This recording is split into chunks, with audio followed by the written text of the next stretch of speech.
ഉണ്ടായിട്ടുള്ളത്. അപ്പോൾ എല്ലാവരും സുഖമായിട്ടിരിക്കില്ലേ? ഇന്നത്തെ നമ്മുടെ വീഡിയോ വന്നിട്ടുണ്ട് കേട്ടോ. അപ്പോൾ ഇപ്പോൾ നല്ല മഴയാണ്, അതോടൊപ്പം തന്നെ പെരുകിക്കൊണ്ടിരിക്കുന്ന ഒന്നാണല്ലേ കൊതുക്. ഭയങ്കര കൊതുകാണ്, രാവുന്നില്ല പകലുന്നില്ല, കൊതുകിൻ്റെ ശല്യം കൂടുതലാണ്. അതേപോലെ ഡെങ്കിപ്പനിയൊക്കെ ഒട്ടുമിക്ക എല്ലായിടത്തും ഉണ്ട് നല്ല പോലെ. അപ്പോൾ നമ്മൾ മാക്സിമം നമ്മൾ എന്താ പറയുക കെയർ ചെയ്യുക കേട്ടോ. കുഞ്ഞുങ്ങളെയായാലും നമ്മളെ തന്നെ നമ്മൾ കെയർ ചെയ്യുക.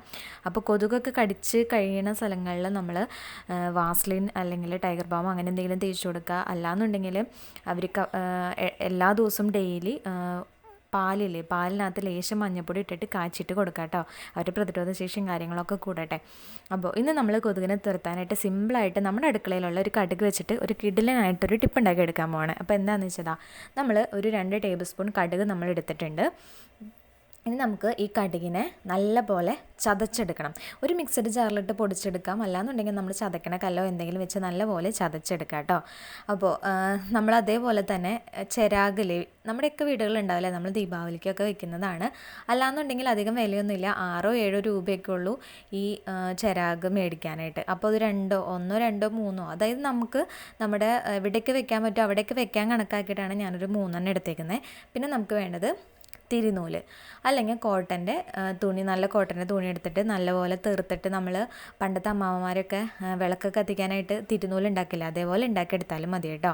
പിന്നെ നമുക്ക് എണ്ണയാണ് വേണ്ടത്. അപ്പോൾ ആദ്യം തന്നെ നമ്മൾ എന്താ ചെയ്യാൻ പോകണമെന്ന് വെച്ചാൽ നമ്മുടെ ഈ കടുകിനെ നമുക്ക് നല്ലപോലെ ഭയങ്കര ഫൈൻ പേസ്റ്റ് എന്ന് വെച്ചാൽ അങ്ങനെ പൊടിക്കേണ്ട, കാരണം ഇതിനകത്തുനിന്ന് എണ്ണ ഇറങ്ങിക്കഴിഞ്ഞ് ആകത് ഒരു കട്ട പോലെ വരും. അപ്പോൾ ഒരു ക്രഷ് ചെയ്ത് അങ്ങ് മിക്സിയിലിട്ട് 2 പ്രാവശ്യം ആക്കിയെടുത്താൽ മതി, അല്ലാന്നുണ്ടെങ്കിൽ കല്ലുകൊണ്ട് ചതച്ചാലും മതിയിട്ടിട്ടുണ്ട്.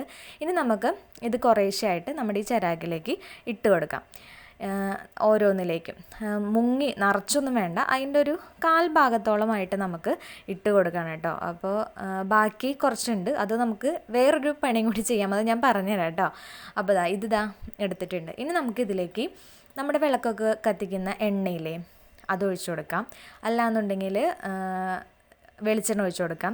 നല്ലെണ്ണ ഞാൻ ഒഴിക്കാൻ പറ്റില്ല, കാരണം നമുക്കത് പൈസ കൂടുതലായതുകൊണ്ട് മുതലിക്കില്ല അത് ഒഴിച്ചു കൊടുക്കാനായിട്ട്.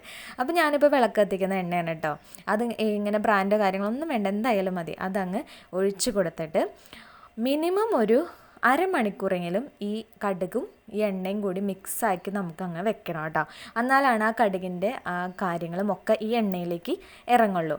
അപ്പോൾ അതോടൊപ്പം തന്നെ നമുക്ക് ഈ നൂലും കൂടി അതിനകത്ത് മുക്കി അങ്ങ് ഇട്ടേക്കാം. ഈ കടുകും അതേപോലെ നമ്മുടെ ഈ എണ്ണയും തിരുനൂലും കൂടി മുങ്ങി ഒരു മിനിമം ഒരു അരമണിക്കൂറെങ്കിലും ഇരിക്കട്ടെ. അപ്പോൾ പറ്റുന്നുണ്ടെങ്കിൽ ഒരു ഉച്ച ആവുമ്പോൾ ആക്കി വെച്ച് നമുക്കൊരു 6 മണിയൊക്കെ ആവുമ്പോഴേക്കും എന്താ പറയുക നല്ല അടിപൊളിയായിട്ട് ഇതങ്ങ് കത്തിച്ച് വെച്ച് കഴിഞ്ഞ് കഴിഞ്ഞാൽ ഒരുവിധം കൊതുകിനെയൊക്കെ നമുക്ക്, അതായത് ഇതിൻ്റെ ഈ കടുകിൻ്റെ ആ ഒരു സ്മെല്ലല്ലേ, അത് ഈ കൊതുകുകൾക്ക് ഒട്ടും പറ്റില്ല എന്ന് പറയുന്നത്.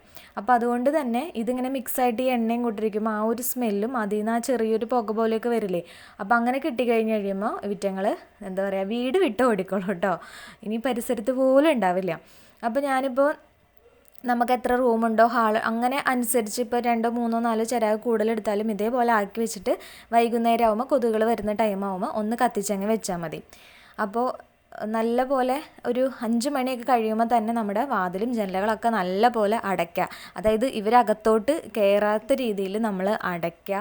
അതേപോലെ തന്നെ നമുക്ക് വേറെ പുകയ്ക്കണം, നമ്മൾ കുന്തിരിക്കൊക്കെ പുകയ്ക്കില്ലേ, അപ്പോൾ ഈ കുന്തിരിക്ക നമ്മൾ പുകയ്ക്കുന്നതിൻ്റെ ഒപ്പം തന്നെ ഇതേപോലെ 1 ടേബിൾ സ്പൂൺ നമ്മുടെ ഈ കടുക് ഇതേമാതിരി പൊടിച്ചിട്ട് അതും കൂടി ഇട്ട് കൊടുത്തു കഴിഞ്ഞാൽ ആ പുക വരില്ലേ, ആ പുകയിൽ ഈ കടുകിൻ്റെ കൂടി സ്മെല്ല് കയറി വരുമ്പോൾ കൊതുകിന് പറ്റില്ല. അപ്പോൾ അങ്ങനെ പുകച്ചാലും നല്ലതാണ് കേട്ടോ. അപ്പോൾ അത് കുറച്ചും കൂടി ചിലവർക്ക് പുക പറ്റാത്തവരുണ്ട്, ഇപ്പോൾ കുഞ്ഞുങ്ങൾക്കായാലും പുകയൊന്നും പറ്റാത്തവരുണ്ടാവും, പ്രായമായവരുണ്ടാവാം, ശ്വാസമുട്ടിൻ്റെ അലർജിയൊക്കെ ഉള്ളവരുണ്ടാവും. അപ്പോൾ അവർക്കാണ് ഇങ്ങനെ തിരി കത്തിച്ചിട്ട് ഇങ്ങനെ എണ്ണയിലിട്ടിട്ട് ഇങ്ങനെ കത്തിച്ച് വയ്ക്കുകയാണെങ്കിലും അവർക്ക് വേറെ ബുദ്ധിമുട്ടുകൾ ഉണ്ടാവില്ല. പുകയാവുമ്പോൾ എല്ലാവർക്കും പറ്റണമെന്നില്ലല്ലോ, അതാണ് ഞാൻ അത് കാണിക്കാത്തത് കേട്ടോ. ഇനിയിപ്പോൾ അങ്ങനെ ചെയ്യണമെന്നുണ്ടെങ്കിൽ ഇങ്ങനെ ചെയ്താൽ മതി. നമ്മൾ ചകിരിയുടെ കനലൊക്കെ ആക്കില്ലേ, എന്നിട്ട് അതിനകത്തോട്ട് നമ്മൾ കുന്തിരിക്കിട്ട് കത്തിക്കില്ലേ, ആ കുന്തിരിക്ക് ഇടുന്നതിൻ്റെ ഒപ്പം തന്നെ കുറച്ച് കടുക് ഇതേമാതിരി പൊടിച്ചിട്ട് ഇട്ട് കൊടുത്താൽ മതി. അപ്പോൾ നല്ലപോലെ പുക വരും. അപ്പോൾ ഓരോ റൂമിലും കൊണ്ടുവച്ച് പുക ആക്കുക. അപ്പോൾ ഈ പുക പോയി കഴിയുമ്പോൾ കൊതുക് രണ്ടാമത് വരുമോ എന്നൊക്കെ ഉള്ള ടെൻഷനൊന്നും വേണ്ട, കാരണം നമ്മുടെ ആ ഒരു മുറിക്കകത്ത് തന്നെ ഈ ആ ഒരു സ്മെല്ല് അങ്ങ് നിൽക്കും കേട്ടോ. പക്ഷെ നമുക്കത് അത്ര പെട്ടെന്ന് കിട്ടണമെന്നില്ല, പക്ഷെ ഇവർക്കത് ഒട്ടും പറ്റില്ല കൊതുകുകൾക്ക്. അതുകൊണ്ട് തന്നെ ആ ഒരു സ്മെല്ല് നിൽക്കുന്നിടത്തോളം നേരം കൊതുകൊന്നും വരില്ല. അതേപോലെ തന്നെ ഈ തിരിയും അങ്ങ് കത്തിച്ച് വെച്ചാൽ അത്രയും നല്ലതാണ്. അപ്പോൾ ഇതിൽ എണ്ണ കഴിയുന്നതിനനുസരിച്ച് കുറേശ്ശെ എണ്ണ ഒഴിച്ചങ്ങ് കൊടുത്താൽ മതി കേട്ടോ. അപ്പോൾ എല്ലാവരും നല്ലപോലെ കെയർ ചെയ്യുക. ഒത്തിരി അസുഖങ്ങൾ ഡെങ്കിപ്പനിയും ഒക്കെ കൂടിക്കൊണ്ടിരിക്കുന്ന ടൈമാണ്. അപ്പോൾ എല്ലാവർക്കും ഉപകാരപ്പെടും ഈ വീഡിയോ എന്ന് വിചാരിക്കണം കേട്ടോ. അടുത്ത വീഡിയോ ആയിട്ട് നമുക്ക് വീണ്ടും കാണാം. അതുവരെ കിഡ്സ് മിസ് ശ്രുതി, ബൈ.